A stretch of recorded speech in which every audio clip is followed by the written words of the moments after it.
Hi everyone and welcome to Saving with Jessica. Today is Friday, October 16, 2020, and I'm going to be updating you guys on my Don't Spend It Savings Challenge.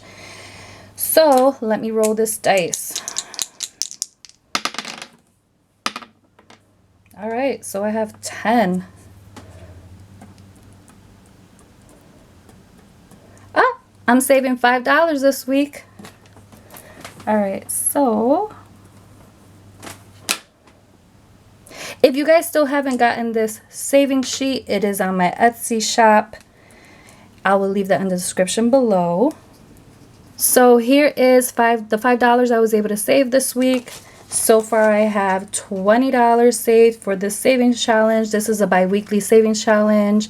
Again, if you guys would like to do the savings challenge with me, I have the sheet available on my Etsy shop. If you guys are doing the savings challenge with me currently, let me know how much you were able to save this week. And I just hope everyone's doing well. Please like this video. Please subscribe to my channel. And I will see you guys on my next video. Bye, guys.